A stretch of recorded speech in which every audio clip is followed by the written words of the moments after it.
News India देख रहे हैं आप। मैं हूं आपके साथ नीतू गुप्ता। बुलेटिन में सबसे पहले बात होगी बालासोर ट्रेन हादसे को लेकर। इस बीच बड़ी जानकारी, बालासोर ट्रेन हादसे पर रेलवे बोर्ड का बयान आया है कि हादसे के कारणों का पता चल गया है। मालगाड़ी से टकराई थी कोरोमंडल एक्सप्रेस। शुरुआती जांच में सिग्नल की खराबी संभव, ऐसे में ओवर स्पीड का कोई मामला नहीं आया है सामने। ये कहा गया है कोरोमंडल की रफ्तार 128 किलोमीटर प्रति घंटा थी। कुल मिलाकर रेलवे विभाग की तरफ से इस पूरे मामले में जो जांच की गई है और जांच के बाद जो रिपोर्ट सामने आई है उसमें यही बात उठ रही है कि कोरोमंडल की रफ्तार 128 किलोमीटर प्रति घंटा थी। और इस ट्रेन हादसे को लेकर रेलवे बोर्ड ने कहा है कि हादसे के कारणों का पता चल गया है। सिग्नल को लेकर उन्होंने कहा है कि सिग्नल की कोई खराबी नहीं थी, मालगाड़ी से कोरोमंडल एक्सप्रेस टकराई और शुरुआती जांच में सिग्नल की खराबी संभव बताई गई थी। लेकिन अब यह भी कहा जा रहा है कि ओवर स्पीड का कोई मामला नहीं था, यानी कि ट्रेनों की गति को लेकर कहा गया कि कोई भी ट्रेनें जो है वो ओवर स्पीड नहीं थी। वो 128 किलोमीटर पर आवर पे था, जो कि हम लोगों ने लोगों के रिकॉर्ड से भी कंफर्म किया है। वो 128 किलोमीटर पर आवर की स्पीड पे था कोरोमंडल वाला। और दूसरी डायरेक्शन से यशवंतपुर जो आ रही थी वो भी 126 पे थी, वो भी 130 पे परमिटेड है, वो भी 126 किलोमीटर पर आवर पे थी।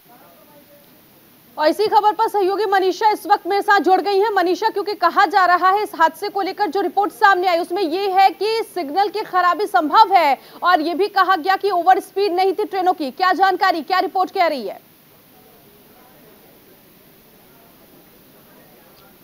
बिल्कुल, देखिए अभी रेल भवन में प्रेस कॉन्फ्रेंस हुई है रेल बोर्ड की तरफ से और इस वक्त मैं कंट्रोल रूम में खड़ी हुई हूँ रेल भवन के सामने। देखिए ये कंट्रोल रूम में स्क्रीन लगाई गई है जहाँ पर बालासोर, जहाँ पर हादसा हुआ है ये पूरा, वहाँ पर ये पूरी स्क्रीन लगा रखी है जहाँ से मॉनिटरिंग की जा रही है बैठकर। और मॉनिटरिंग करने के लिए यहाँ पर बहुत सारे एम्प्लॉयज़ लगा रखे हैं। जैसे कि अभी भी प्रेस कॉन्फ्रेंस में भी बताया था, 139 एक हेल्पलाइन नंबर जारी किया गया है रेल मंत्रालय की ओर से, जिस पर कॉल करके सभी लोग जो है मदद के लिए अपील कर सकते हैं। और यहाँ पर सीनियर ऑफिसर्स लगाए हुए हैं। 139 जो नंबर है जो कि जारी किया गया है उस पर सीनियर ऑफिसर्स लगे। जैसे ये हम कंट्रोल रूम आपको दिखा रहे हैं, यहाँ पर बड़ी स्क्रीन पर हम देख पा रहे हैं कैसे मॉनिटरिंग की जा रही है। हर चीज़ पर मॉनिटरिंग की जा रही है। नजरें यहाँ पर लगाकर बैठे हैं सीनियर ऑफिसर्स और देख रहे हैं कि कार्य किस प्रगति पर पहुँच रहा है और कितनी स्पीड से हो रहा है। क्योंकि अभी जैसे कि हमें जया जी ने भी बताया, जया वर्मा ने, कि शाम तक हो सकता है वो जो पटरी का काम है उसको पूरा करने की संभावना है, क्योंकि जो ट्रेनें हैं उनको निकालना है वहाँ से, तो इसलिए काम ना रुके किसी भी तरीके से। इसलिए जितना जल्दी हो सके उतना जल्दी ट्रेन की जो पटरी है उसको बनाने का काम शुरू हो चुका है। और देखिए हर तरीके से पूरी संभव कोशिश यहाँ पर रेल मंत्रालय के द्वारा की जा रही है लोगों की मदद करने के लिए। हेल्पलाइन नंबर जारी किया है, कई सारे ऐसे अमाउंट जो है जारी किए हैं जो कि इंजर्ड लोग हैं, जो घायल लोग हैं, उनके लिए उनको दिया जाएगा। और जिनकी मौत हो गई है इस हादसे के दौरान उनको मुआवजा दिया जाएगा। तो बहुत सारी चीज़ें यहाँ पर रेल मंत्रालय के द्वारा की जा रही है। लगातार अश्विनी वैष्णव भी देखिए वहाँ पर बाकायदा मौजूद है और देख रहे हैं कि कार्य किस तरीके से चल रहा है और पूरी नज़र उनकी वहाँ पर है। अभी देखिए मैं आपको नीतू अगर दिखाऊँ, ये बड़ी स्क्रीन अगर आप देखेंगे नीतू, तो आप देख पा रहे होंगे किस तरीके से कार्य जो है प्रगति पर है और बहुत ज़्यादा स्पीड में कार्य यहाँ पर चल रहा है। देख रहे हैं क्रेनों की मदद से बोगियों को हटाया गया। अभी तक 21 बोगियां जो है वो हटा दी गई है। मनीषा, मेरे दो सहयोगी भी इस वक्त मेरे साथ जुड़े हुए हैं, आऊंगी मैं आपके पास। इस वक्त पीयूष मेरे साथ है और प्रताप घटना स्थल पर है। सबसे पहले प्रताप मैं आपके पास आऊंगी क्योंकि 21 बोगियां वहां से हटा दी गई हैं। क्या कुछ वहां पर काम अब चल रहा है, जानकारी दीजिए।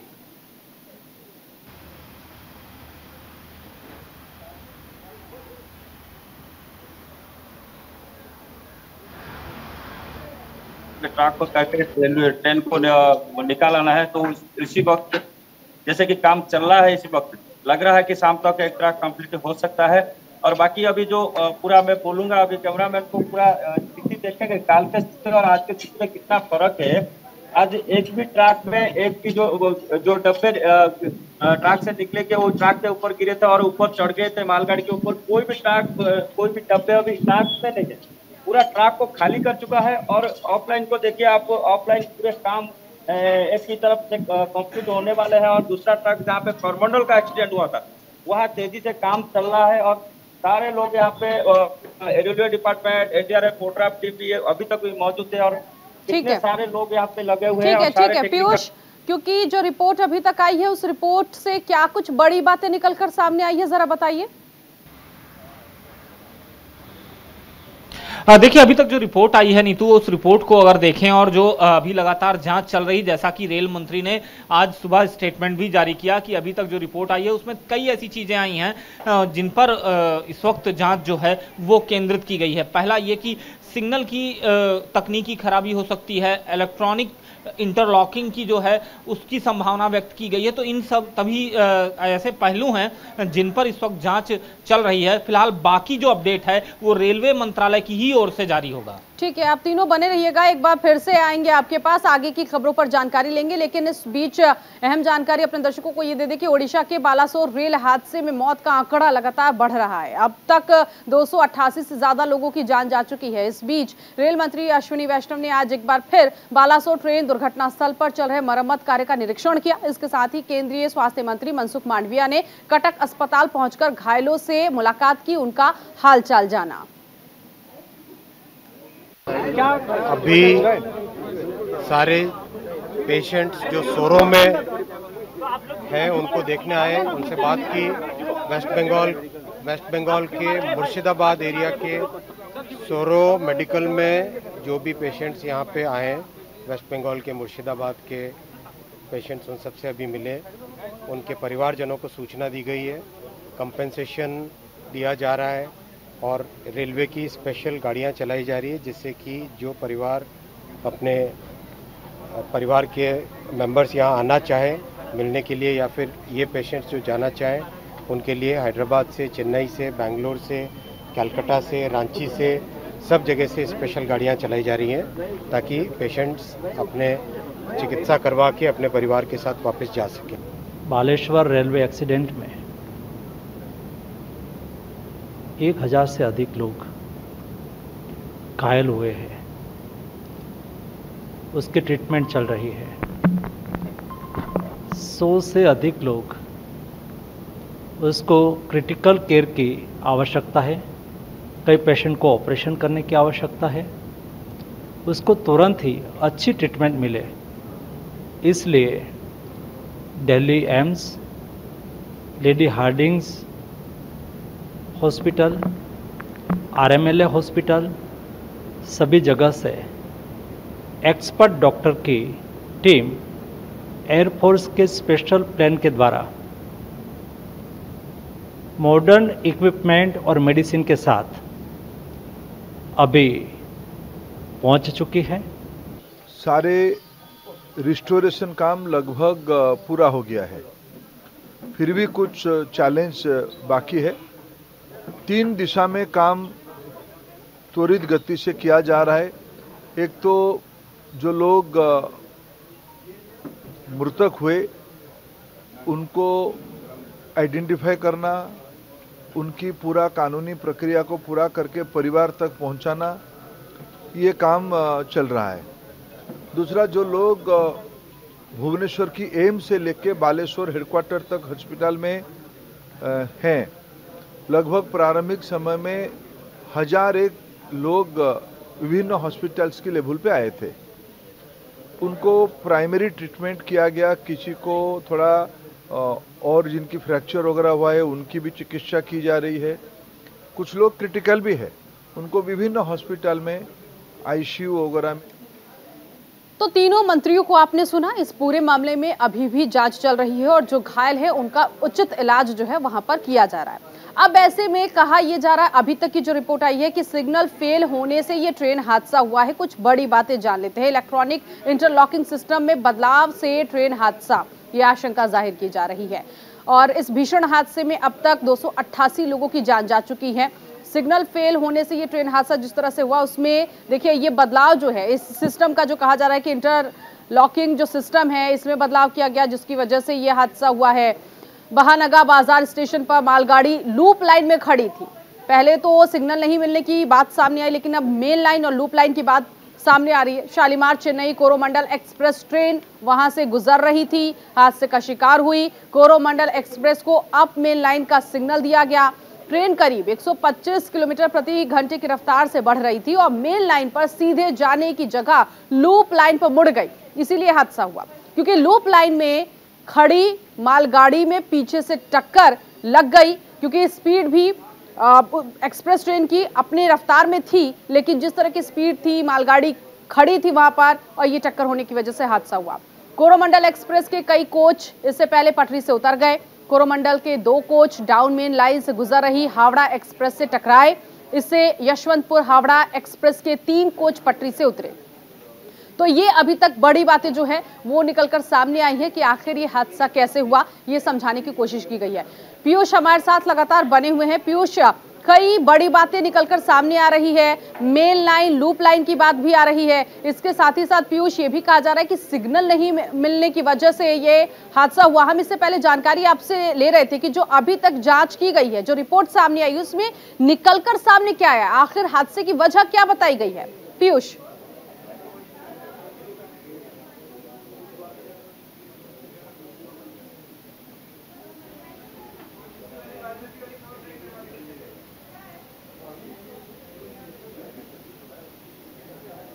पीयूष, आवाज मिल रही है आपको मेरी? हाँ नीतू, अपना सवाल दोबारा दोहराइए। सवाल ये है कि जो अब रिपोर्ट जो सामने आई है, यही सवाल मैं पहले भी कर रही थी लेकिन आपकी बात पूरी नहीं हो पाई थी। रिपोर्ट के आधार पर क्या जानकारी मिली कि आखिर असल वजह क्या है इस हादसे की? क्या सिग्नल खराबी या मेन लाइन लूप लाइन की वजह बताई जा रही है? क्या रिपोर्ट में बताया गया है?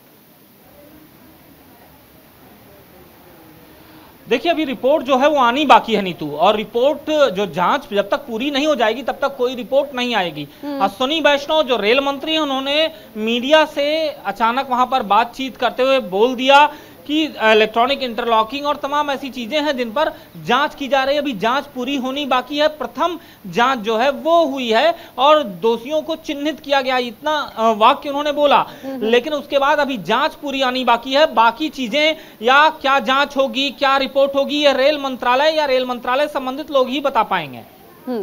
ठीक है, कुल मिलाकर कहा जा रहा है कि जिस तरह से अभी शुरुआती छन को जो जानकारियां मिल रही है वो सबके सामने आ रही है, जिस तरह से ये हादसा हुआ है। अब ऐसे में पीयूष देखा जा रहा है कि एक तरफ मंथन किया जा रहा है इस पूरे मामले को लेकर, कंट्रोल रूम से भी वहां पर बड़ी टीवी स्क्रीन के जरिए देखा जा रहा है कि जो पटरियां हैं उनको सही किया जा रहा है, बोगियां हटाई जा रही हैं। दिल्ली से क्या कोई और निर्देश भी मिला है वहां पर?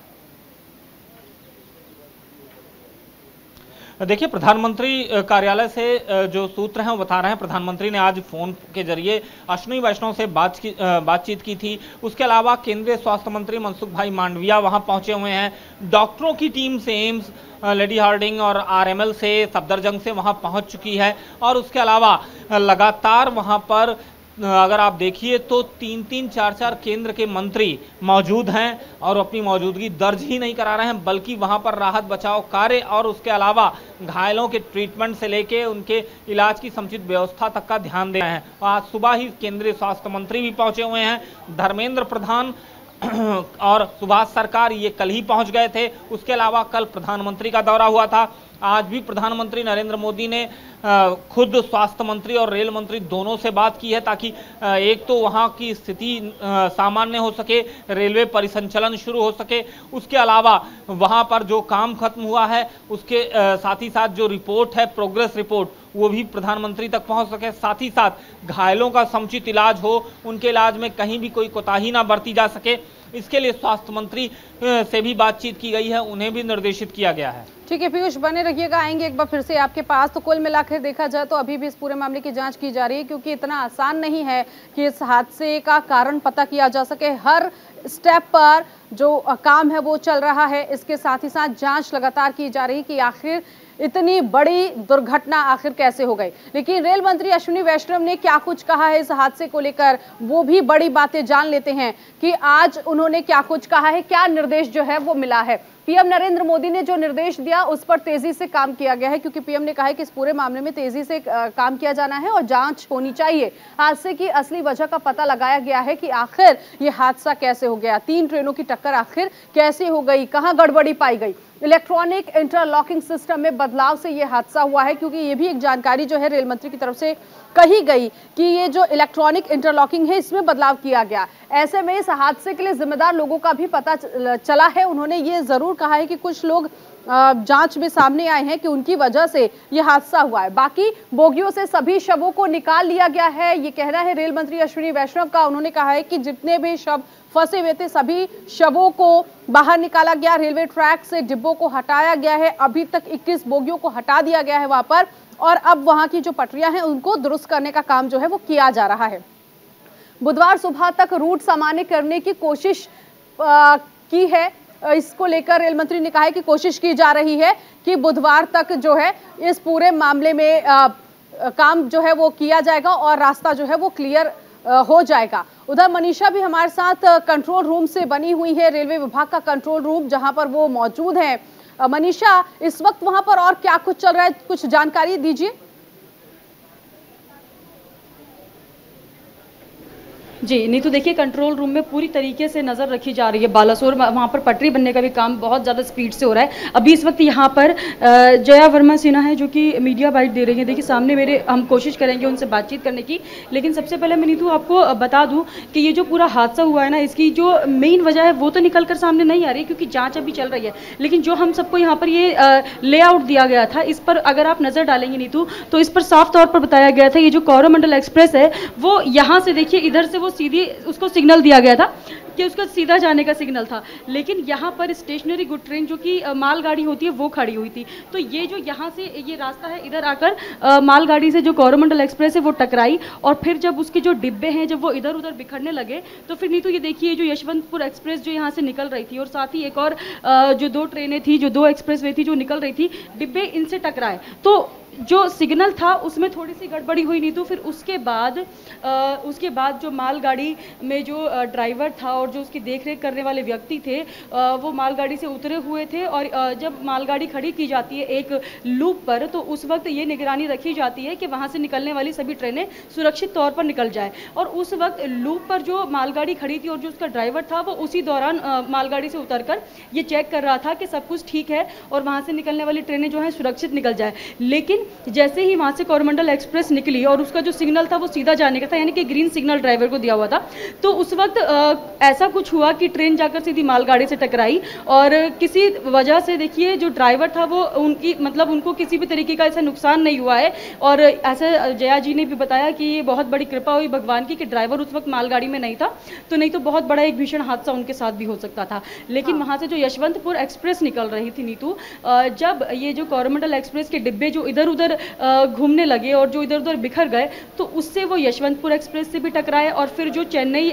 जा रही थी ट्रेन उससे भी टकराए। फिर ये जो 3 ट्रेनें थी जो तीनों प्लेटफॉर्म से चल रही थी, जो 2 लूप पर मालगाड़ी खड़ी थी वो भी, और जो 3 एक्सप्रेस वे जो ट्रेन पर थी वो भी, ये आपस में उन डिब्बे से टकरा गए। वो डिब्बे जब इनसे ठीक है मनीषा, बहुत शुक्रिया इस जानकारी के लिए, बहुत अच्छे डिटेल्स के साथ आपने समझाया। पीयूष आपका भी बहुत शुक्रिया। कुल मिलाकर अभी तक बात ये समझ में निकल कर आई है कि ट्रेनें अपनी रफ्तार से चल रही थी और अपनी सही दिशा में चल रही थी, लेकिन कोरोमंडल एक्सप्रेस आखिर मेन लाइन से जब चल रही थी तो आखिर वो लूप लाइन पर कैसे गई, सिग्नल की कहाँ खामी जो है वो देखने को मिली है। अब इस पर जांच की जा रही है। फिलहाल इस बुलेटिन में अभी के लिए बस इतना ही। बाकी की तमाम खबरों के लिए आप बने रहिए न्यूज इंडिया के साथ। नमस्कार।